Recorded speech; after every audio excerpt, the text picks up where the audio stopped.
Hello, friends and family. Thanks for joining me for my daily scent and makeup of the day video upload.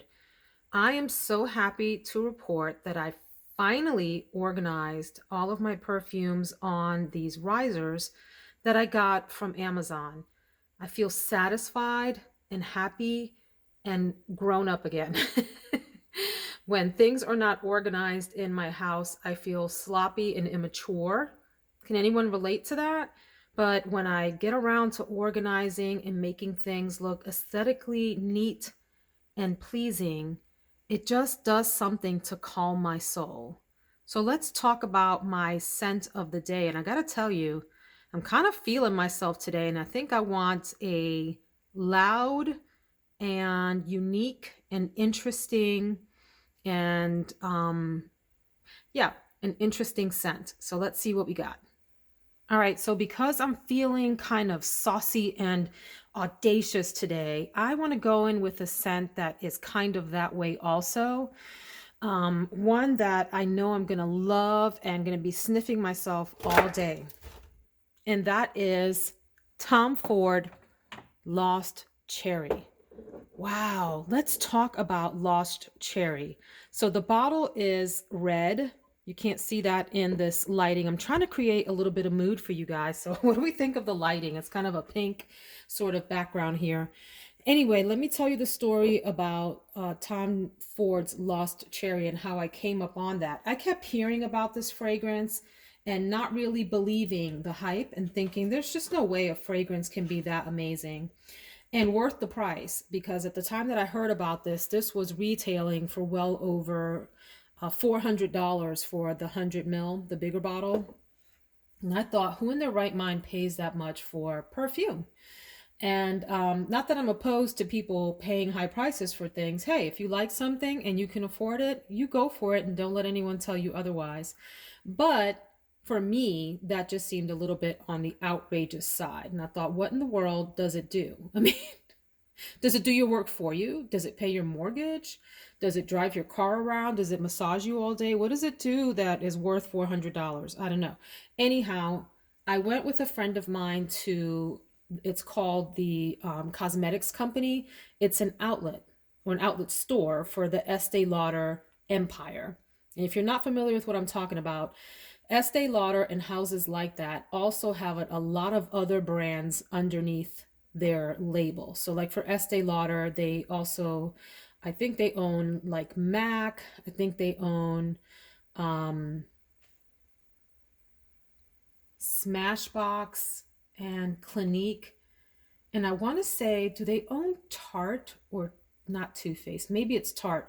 I don't know. But the point being that the parent company, the umbrella company, has a bunch of other cosmetics and fragrance companies underneath it. And so it's an outlet for overstock or discontinued items or whatever. Anyway, I digress. I was in there and decided to try this Lost Cherry because I had never seen it before in any other retail kind of environment. And the minute that I got my nose on this, I understood what all the hype was about. This is one of the most, if not the most, unique fragrance I have ever gotten my nose on. I have smelled other cherry sort of scented perfumes and so forth, but no one does it quite like this. I don't know why it's called Lost Cherry, but anyway, that's beside the point. The top notes in here are sour cherry, bitter almond, and liquor. Middle notes are sour cherry, plum, Turkish rose, and jasmine sambac. And the base notes are tonka bean, vanilla, balsam, benzoin, cinnamon, sandalwood, cedar, cloves, vetiver. I mean, that just sounds like the dream team of notes. I have a really hard time describing this, and I am not a fan of cherry. I don't like the way cherries taste. I don't even like the way they look. Yeah, I know that's weird. I can be a little weird like that sometimes. And I certainly didn't want to smell like one. But there's something about the way that this cherry is mixed with like that almond and liquor note at the top that is absolutely intoxicating, alluring. It draws you in, it takes you away, it transports you. I literally gasped when I smelled this and thought this is one of the most divine concoctions I've ever I've ever smelled, and thought I think I have to have this. But I am, I'm smart on some days, and I was smart on that day and let it sort of sit on my skin. And I walked around the store. We spent a good, couple of hours in there just looking at stuff. And I let my girlfriend smell it. And I said, well, what do you think? Would you buy this? And she said she really liked it too. So I was wondering, is this something that I would wear every day? Would my husband enjoy smelling this on me? And I knew after about 30 minutes or so that this was an absolute winner, and I had to have it. It was well over half off at the store, and so it was easy to take the plunge. It is a really rich, uh, deep, deep scent. It's so sweet, it's so delightful, it's boozy, it's round, it's luscious, it's deep. There's nothing, even though it's cherry, it's not linear at all. It's supported by all these other notes that give it like tremendous complexity and just delight. So this is one of the fragrances, rare fragrances, where the description from the perfumer actually matches what this smells like. So I'm not even going to pretend to come up with the words for it. I'm just going to read this to you. Tom Ford Lost Cherry is a full-bodied journey into the once forbidden. Maybe that's what the lost part is about. I mean, what a great intro. And yes, it is incredibly full-bodied and luscious. It's a contrasting scent that reveals a tempting dichotomy of playful, candy-like gleam on the outside and luscious flesh on the inside. Absolutely right on. That phrasing reminds me of like candy that's attractive on the outside, but when you bite into it, there's this like really juicy, delicious, unexpected, delightful interior. And I think that's right, that luscious flesh on the inside. Innocence intersects indulgence with an opening that captures the classic perfection of the exotic cherry flute. Black fruit, not flute. Get it together, Veronica. Black cherries, ripe, fresh, dripping. I'm butchering this. Take two. Black cherries, ripe flesh, dripping in cherry liqueur, glistens with a teasing touch of bitter almond. I think the almond comes through more than just a tease. It's really quite nicely balanced with that sour cherry so that the cherry isn't tart and juvenile. That almond gives it this incredible sophistication on the opening that's really unique. Peru balsam and roasted tonka at the dry down suggest a new portrait of an iconic symbol. All right, that might be a little extreme, but all right, let's roll with it.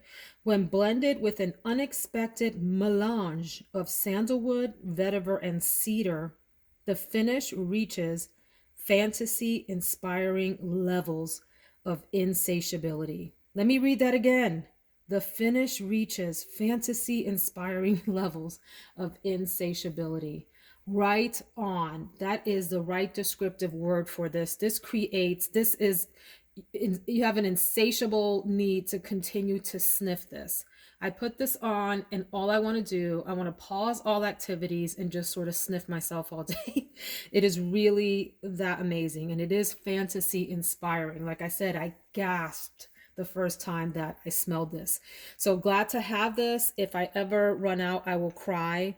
I have looked for backups that are on the less expensive side, and this is one that I'm nervous to purchase on the secondhand market because I worry about fakes. I would go directly to the store to get this one. What I would like to do, this can stand on its own and doesn't need any mixture at all. It's powerful on its own. But what I would like to do and experiment with is mixing it with Cloud by Ariana Grande. And I have done a little bit of that and tested it really quickly. And the one intensifies the other so well. And it is just this intoxicating, delicious aroma. Super duper unique. The other fragrance that I would consider pairing Lost Cherry with is this beauty, Spirito Fiorentino by Tiziana Terenzi. The two of these together can take over the entire world, the whole universe, out to the edges of any galaxy you might imagine. The leather in the Spirito Fiorentino and that sort of saffron cloud, the airy note, because this is very close to Baccarat Rouge 40, except more intense. So think about that mixed with that luscious, deep, delicious, sweet cherry with the almond and with the sort of liquor notes and that tonka bean and so forth. Oh, to die for, to die for. So what I'll do is spritz this, and then because I'm a weirdo, on one arm, I'll mix these two, and on the other arm, I'll mix those two. And I will just be in like an olfactory absolute heaven today while I work from home. And so the one criticism I do have of Lost Cherry, it is not the most long lasting scent. I get a few good hours out of this, maybe 3 or 4 before it really starts to fade. It's not that you can't smell it anymore. It's just that it fades down a lot. So at the price tag, you don't want to have to reapply. You really don't. I mean, I'm going to go through this bottle quickly at the rate that I'm going. But I think that adding the other two will help as well.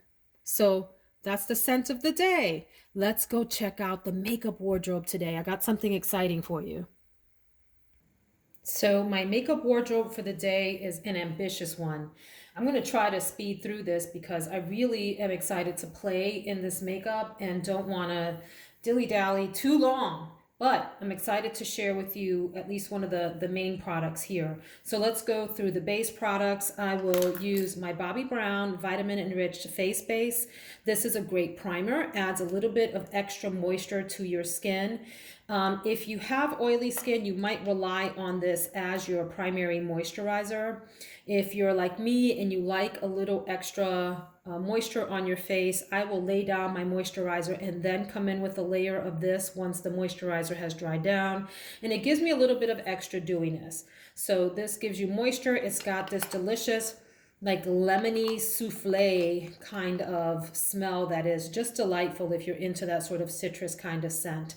Really great classic moisturizer and face base primer. For my concealer, before I go in with concealer, of course, I will use my Becca Anti-Fatigue Under Eye Primer, which helps to fill in some of the fine lines. And then I will go in with my NARS, what are you called? The Tinted Smudge Proof Eyeshadow Base. I have mine in the color medium. Real solid performer. It's Risa Does Makeup, R-I-S-A, here on YouTube. She's a YouTuber and she is of more mature age, like I am.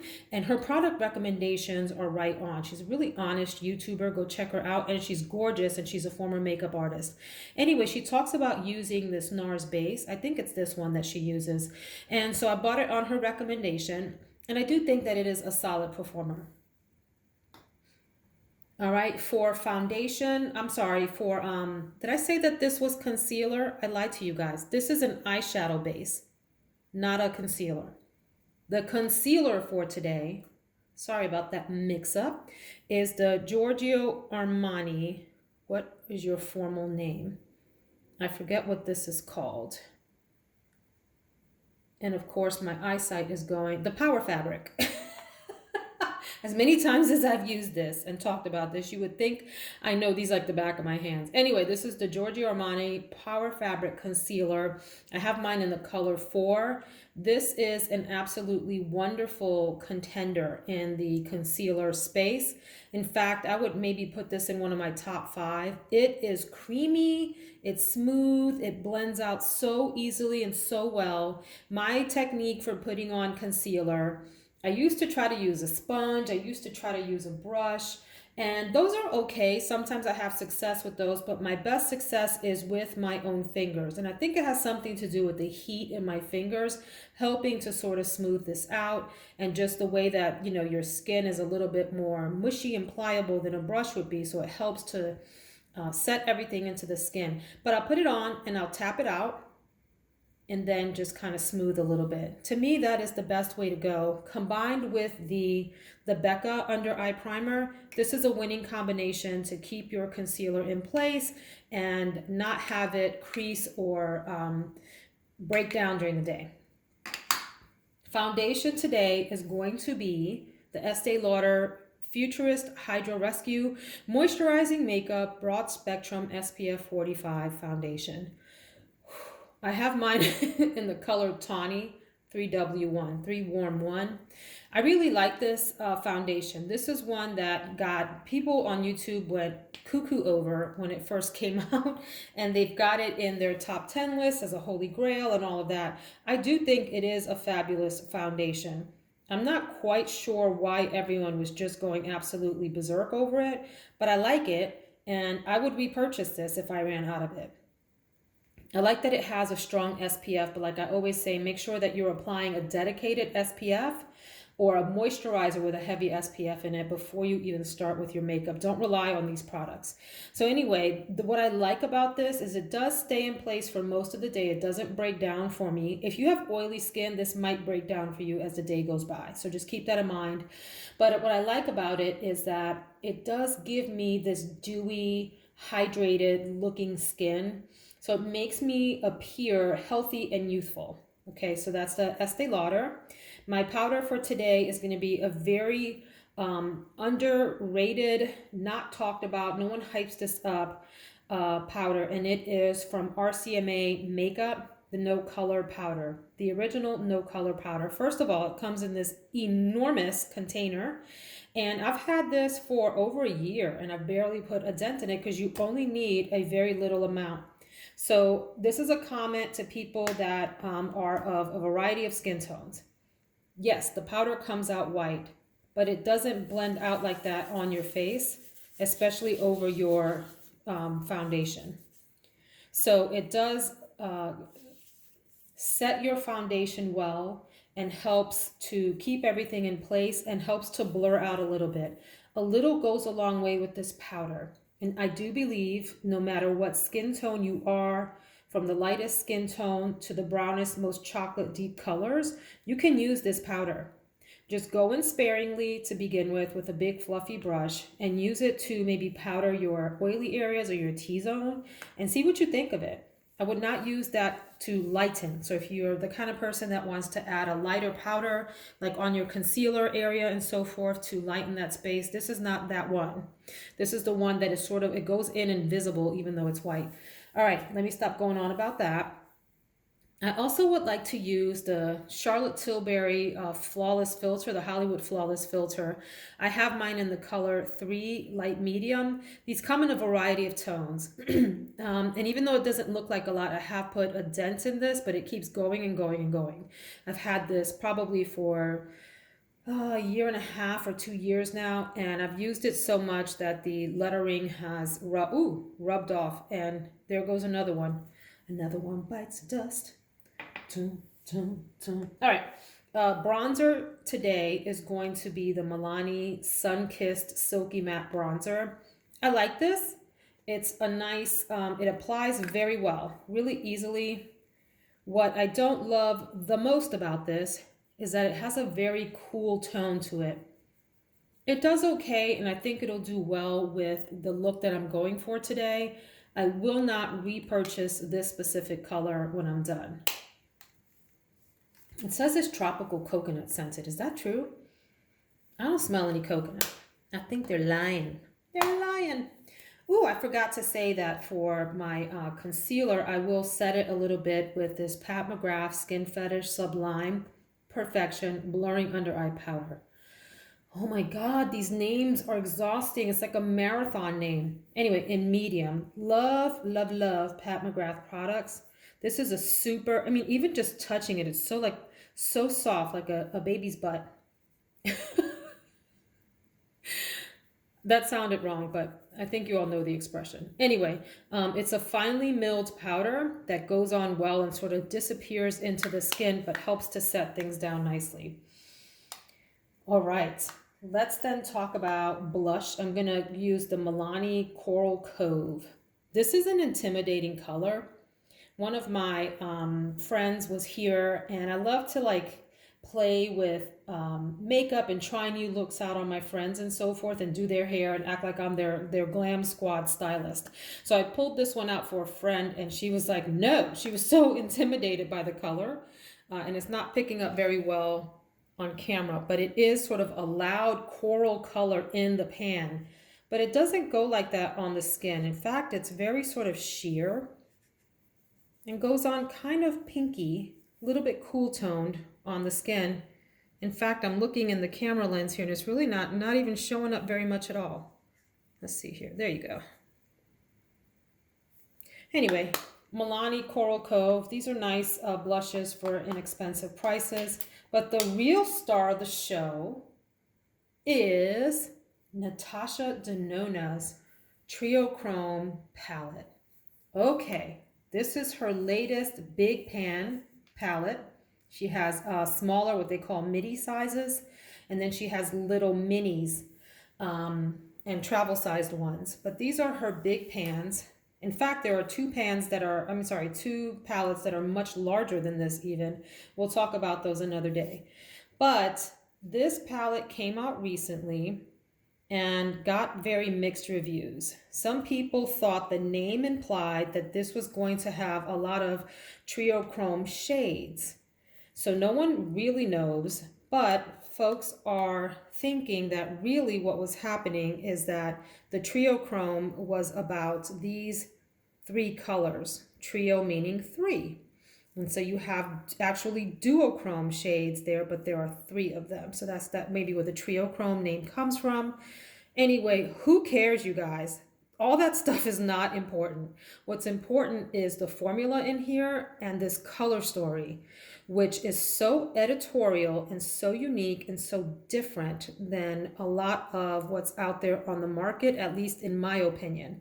So yes, there are other palettes that have pastel and lighter colors like this, but when you combine the color story with Natasha Denona's formula, which I ride or die for, I will stand behind it all day long, every day. I cannot understand how or why people trash Natasha Denona's eyeshadow formula.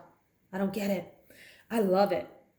This is such a unique palette, and it's an experience to even open it and start to play in it. The mattes in here are to die for.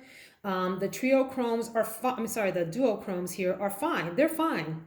But that's not what this palette is about to me. The palette is about this side and that side, and these just help you add a little bit of extra fun.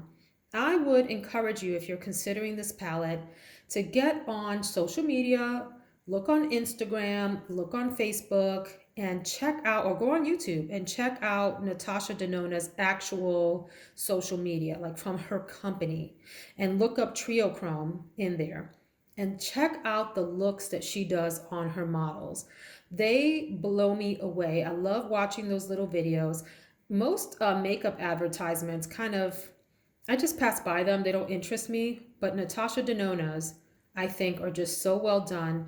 The video shooting from an editorial perspective, and then also just watching the magic that she does with her colors on her models is so inspiring. Most of those looks I would never wear, especially not on a day-to-day basis. Maybe if I'm going to an event where that sort of, an outrageous look is going to be okay. Or I'm here on the weekends just at home and not doing any video conferencing for work or anything, I might try to go for an editorial look with a lot of color and a lot of shimmer and whatever. But mostly I don't. So I kind of live vicariously through that social media thinking, man, those are some beautiful, beautiful looks. What I will say about this palette is you can get a lot of soft, office appropriate looks from this. So sorry that you have to look at the ring. Well, let's do that so you don't have to stare at the ring light while we talk. But these mattes are so creamy, easy to work with. They blend out well that you can do everyday looks out of this.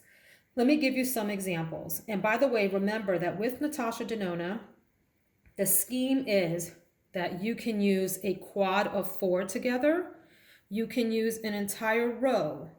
You can go vertical or horizontal, or you can also go diagonal and get yourself a look with colors that work well together. So for example, if you want a softer, lighter look for work, you might do this diatonic all over your, like as a background shade in your, just kind of blow that out all over your eye look. And then use this Garmin in your crease and you're done. End of story. Maybe put Vertex on the brow bone or this androdite on the brow bone and you're all set. You could also do the same on this side. You can go in with this, I think this is said Naga, as the overall shade, and then use manganese in the crease. You can go all over with Vertex and use scrap in your crease. I mean, there's just so many different ways to go with this. You can have crazy editorial, out there looks, or you can keep it subtle and spring-like. So let me swatch a few of these for you and then we'll go on. Otherwise, we'll be talking about Natasha Denona all day long. So let's do Naga. Naga. Really pretty lavendery lilac purple shade there. Manganese. I mean, they're just so delightful to work with because they're creamy. They go on nicely. Redox. A little bit of a deeper bluish tone there. Tungsten. Let's go in with this diatonic.